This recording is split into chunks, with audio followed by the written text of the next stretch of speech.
तो आ जाओ मेरे पढ़ाकू। मेरे बेटा आज 12th वालों के और कंपटीशन वालों की डिमांड पर एचसी वर्मा के टिपिकल क्वेश्चन की सीरीज में मैं करंट इलेक्ट्रिसिटी से कुछ क्वेश्चंस लेकर के आया हूं। सबसे पहले, और आप जानते हैं कि मैं टिपिकल क्वेश्चंस कराता हूं, जो बिल्कुल इजी क्वेश्चंस है वो आप कर लीजिए, और फिर भी डाउट है तो मेरे को कमेंट बॉक्स में लिख करके पूछ लीजिए। तो फिलहाल मैं करवा रहा हूं करंट इलेक्ट्रिसिटी एचसी वर्मा का क्वेश्चन नंबर 10। पूरी थ्योरी ध्यान से सुनिएगा। आपको एक फॉर्मूला तो पता ही होगा कि यदि किसी कंडक्टर का एरिया है A और उसकी लेंथ है L है, रेजिस्टिविटी है रो, तो रेजिस्टेंस का फॉर्मूला क्या होता है बेटा? रो L अपॉन A। A क्या है? जिस एरिया से करंट एंटर हुई और एग्जिट हुई वो एरिया है। रो तो रेजिस्टिविटी है। अच्छा, L क्या है? करंट को एक तरफ से एंटर होके दूसरी तरफ निकलने में जितना दूर चलना पड़ा, दैट इज L। ठीक। अब दिए गए क्वेश्चन नंबर 10, एचसी वर्मा के क्वेश्चन नंबर 10 में क्या कहा गया है? उन्होंने कहा कि एक हमारे पास non uniform area of cross section का कंडक्टर है। ये non uniform area of cross section का कंडक्टर है। इसकी पूरी लंबाई शुरू से लेकर अंत तक L है। इसका रेडियस यहां पर A है, यहां पर रेडियस B है। अब वो पूछ रहे हैं कि बताओ इसका रेजिस्टेंस क्या होगा यदि करंट यहां से आके यहां से निकले, तो वो क्या रेजिस्टेंस होगा? आप लोगों को फिगर ढंग से दिखाई दे तो मैं इसमें थोड़ा सा चेंज करके ऊपर तक उठा रहा हूं, जबकि मुझे मालूम है ये प्रॉपर फिगर नहीं है, लेकिन समझ में आने के लिए जरूरी है। ये रेडियस है A, ये रेडियस है B। अब एक बात बताओ, यहां पर यदि मैं डायरेक्ट फॉर्मूला लगाता हूं तो दिक्कत क्या आ रही है? मैं जिस एरिया से करंट एंटर हुई और जिस एरिया से करंट इमिट हुई वो अलग अलग है, तो इस फॉर्मूले में A क्या रखूंगा? यहां तो वेरिएशन आ गया, और जब वेरिएशन होता है तब इंटीग्रेशन होता है। ये बात अपने दिमाग में बसा लो कि बेटा जहां भी वेरिएशन होगा वहां इंटीग्रेशन से ही सॉल्व होगा। तो मैं क्या करता हूं, यहां से x डिस्टेंस पर एक स्लाइस काट लेता हूं जिसकी विड्थ बहुत ही कम है, बाल के बराबर की विड्थ है, उसको मैं कह देता हूं विड्थ को dx। ये मैंने विड्थ काट ली। भाई यहां के एरिया और यहां के एरिया में तो बहुत अंतर है, लेकिन ये बाल के बराबर पतली है, तो इसके लेफ्ट और राइट के एरिया में कोई खास डिफरेंस नहीं है। अब मुझे सिर्फ इतने हिस्से का रेजिस्टेंस यानी कि dr निकालना है। अब बेटा इतने हिस्से का रेजिस्टेंस निकालने के लिए इतने हिस्से का एरिया चाहिएगा। इस फॉर्मूले को लगाने के लिए मास्टर फॉर्मूला तो यही रहेगा। इस पोर्शन का एरिया तब निकलेगा जब इस पोर्शन की रेडियस पता हो। तो इस पोर्शन की रेडियस क्या ली जाए? तो मान लो बेटा यहां से यहां तक की जो रेडियस है वो स्मॉल r है। अब आप गौर से देखना, अब असली कलाकारी आ रही है। आप क्या करो, इस लाइन के पैरेलल एक और लाइन ड्रॉ कर दो, यानी कि ये परपेंडिकुलर है यहां भी और यहां भी, ये एंगल थीटा है। मैं जो पूछूंगा उसे ध्यान से जवाब देना। मुझे बताओ ये पूरा यहां से यहां तक था B, यदि मैं सिर्फ पूछूं कि ये कितना है, तो जवाब है B में से A माइनस कर दो। भाई A है, यहां पर कितनी रेडियस है A, तो इस A को छोड़ दो तो ऊपर क्या बचेगा? B minus A। क्या बचेगा? B minus A। अब जरा इस वाले को देखो, इसकी ये हिस्सा कितना है? तो ये पूरी रेडियस है R, ये रेडियस है A। तो यदि मैं A को छोड़ दूं तो ये जो सेगमेंट यहां से यहां तक का बचेगा, ये बचेगा R माइनस A। अब मैं इस R की बजाय यहां लिख रहा हूं R माइनस A। अच्छा, ये पूरा कितना है? L। ये पूरा है L, यहां से लेकर यहां तक। फिगर में हॉस पॉज नहीं कर रहा, ध्यान से देखो, पूरी लेंथ है L और ये छोटी सी लेंथ कितनी है? X। सारा समझ गए? ये पूरा था B, उसमें से A को माइनस कर दिया तो B माइनस A। पूरी थी रेडियस R, उसमें से A को माइनस कर दिया तो R माइनस A। ये फुल लेंथ है L और ये फुल लेंथ है X। लेकिन बेटा ये दोनों सिमिलर ट्रायंगल्स हैं। कौन से? ये बड़े वाला ट्रायंगल और छोटे वाला ट्रायंगल, ये दोनों सिमिलर हैं। क्यों?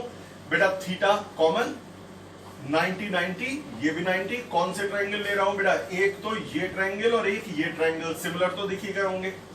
जब ट्रायंगल सिमिलर होते हैं तो साइड्स सेम प्रोपोर्शन में होती हैं, तो बताओ इसका परपेंडिकुलर अपॉन बेस बराबर होगा इसका परपेंडिकुलर अपॉन बेस। तो मेरे बेटा इसका परपेंडिकुलर है r माइनस ए और बेस है x, r minus A upon x. ये किसके इक्वल है? तो जवाब है इसका परपेंडिकुलर है b minus A upon base है l। इसमें a और b ये कांस्टेंट्स हैं, l कांस्टेंट है, वेरिएबल क्या है? एक तो x और एक रेडियस। क्यों? एक बात बता, जो ये मैंने स्लाइस ली है एलिमेंट्री, इसे मैं थोड़ा दूर भी तो बना सकता था, या नाप करके आप लोग इतना ही दूर बनाओगे? थोड़ा दूर भी तो बना सकता था। तो x वेरिएबल है। अच्छा, इसके अलावा स्लाइस उधर जाएगी तो उसकी रेडियस भी बदल जाएगी, तो r वेरिएबल है। तो यहां दो ही वेरिएबल है, r और x। इस फॉर्मूले से r माइनस, अच्छा आप ये भी कह सकते हो टेन थीटा। टेन थीटा क्या होता है? परपेंडिकुलर अपॉन बेस, और tan theta perpendicular upon base, और थीटा एक ही है, तो टेन थीटा दोनों में सेम है। इसका tan theta b minus A upon L और इससे tan theta r minus A upon x, और थीटा क्योंकि सेम है तो ये आ गया। खैर कुल मिला के r minus A is equal to b minus A upon L into X. X ऊपर ले गया, अब मैं ये a राइट में ले जाऊंगा और मुझे रेडियस मिल जाएगी। ये है इसकी रेडियस। अच्छा, यहां तक आ गया, रेडियस मिल गई आपको। क्या रेडियस है? b minus A upon L into x. अब मेरे बेटा ये जो मेरे पास सेगमेंट है, थोड़ा छोटा छोटा लिखूंगा जिससे मिटाना ना पड़े। घर वाला बोर्ड बेटा थोड़ा सा मेरा छोटा है, इसलिए यहां पर मुझे थोड़ा ध्यान रखना पड़ता है, थोड़ा छोटा लिखना पड़ता है। अब इस हिस्से से जब करंट जाएगी, सिर्फ मैं यहां से यहां तक देख रहा हूं, करंट यहां से जाएगी और यहां से निकलेगी, तो एरिया होगा इस पोर्शन का जिसमें से करंट जा रही है पाई आर स्क्वायर। तो एरिया होगा पाई आर स्क्वायर। किसका? सिर्फ इस स्लैब का, ये डिस्क का एरिया होगा पाई आर स्क्वायर, और आर में निकाले बैठा हुआ हूं। अच्छा, अब मैं डी आर निकाल रहा हूं, ध्यान से देखिए। R is equal to rho L upon A. अब एल किसे लूं और ए किसे लूं? मैंने कहा था जिस सरफेस से करंट जाए और जहां से निकले उनके बीच का गैप है एल। अब यहां करंट यहां से जा रही है और यहां से निकल रही है, तो बीच का गैप है एल, लेकिन वो तो dx है, तो एल की जगह रखूंगा मैं dx। क्या रखूंगा बेटा? एल की जगह dx। अब एरिया, एरिया बेटा इसका रेडियस पता है मेरे को, तो एरिया पाई आर स्क्वायर से निकाल लो।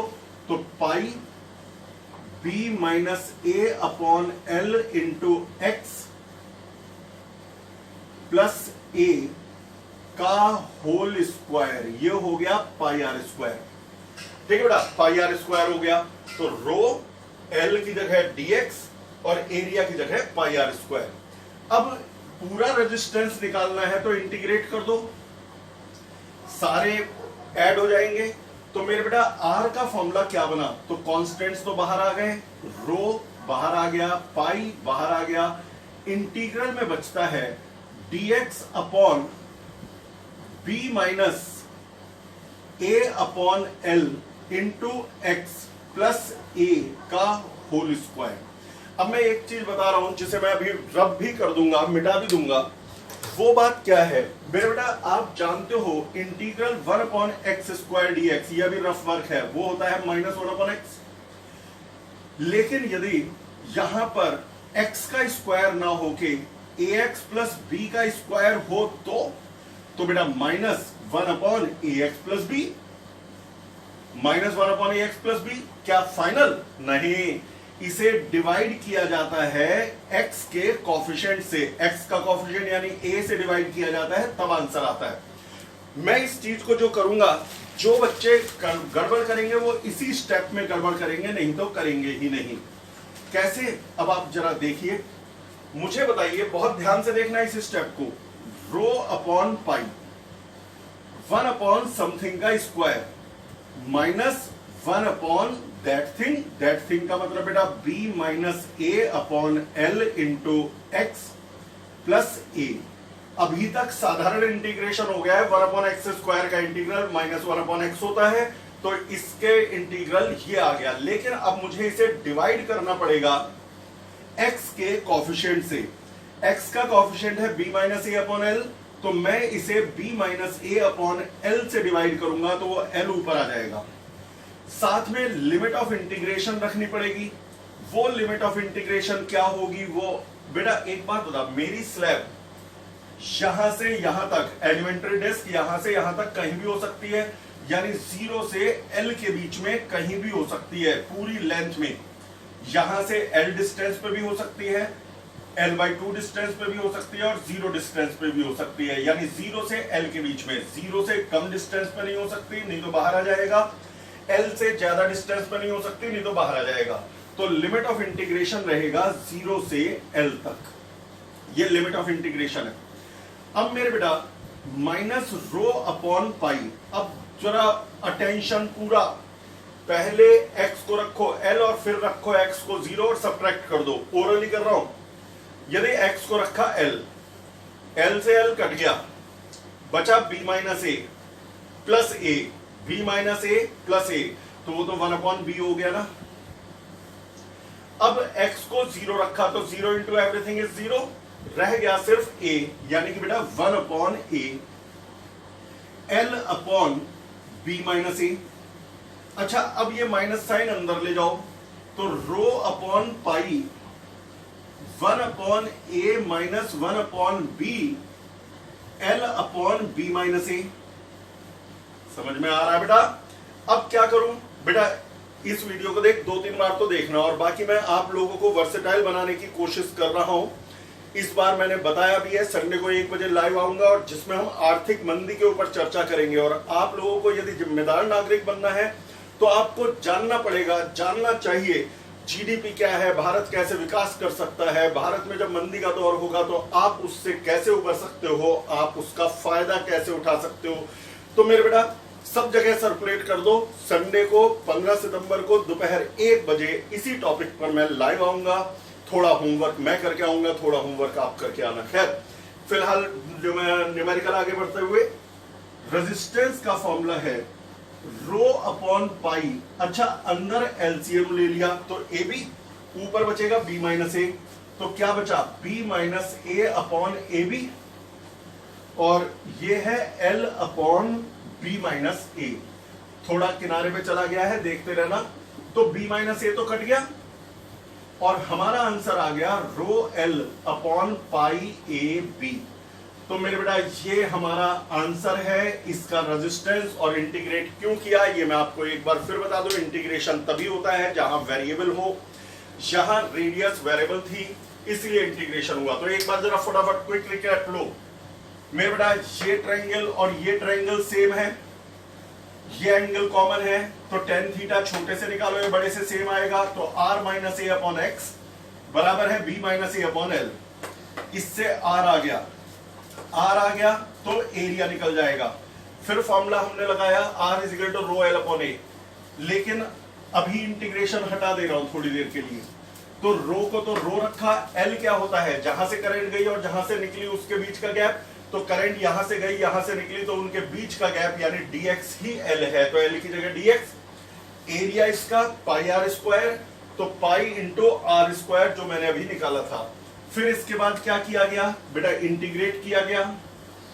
जब आपने इंटीग्रेट करा तो रो अपॉन पाई बाहर आ गए, 1 अपॉन एक्स का स्क्वायर होता तो माइनस 1 अपॉन एक्स होता, लेकिन इस पूरे का स्क्वायर है तो माइनस 1 अपॉन ये पूरा आएगा। फिर x का जो कॉफिशिएंट है वो डिवाइड हो जाएगा, तभी मैं l ऊपर ले गया क्योंकि b minus A upon L से डिवाइड होगा तो l ऊपर आ जाएगा। फिर मैंने क्या किया, x को जब l रखा तो l से l कट गया, b माइनस ए में a ऐड हुआ तो बस b रह गया। x को जब 0 रखा तो ये सारा उड़ गया, सिर्फ a रह गया। माइनस साइन अंदर लाया तो ये प्लस माइनस चेंज हो गए। एलसीएम लिया, काट के आंसर निकाल दिया। तो ये हमारा आंसर है। उम्मीद है समझ में आया होगा। अब करंट इलेक्ट्रिसिटी की अगली टिपिकल प्रॉब्लम की तरफ चलेंगे जो आप लोगों ने पूछी है। तो ठीक है, अब कहने का समय आ गया है। बाय बाय मेरे पढ़ाकू। पढ़ाकू किस लिए? एंड तक देखा इसलिए।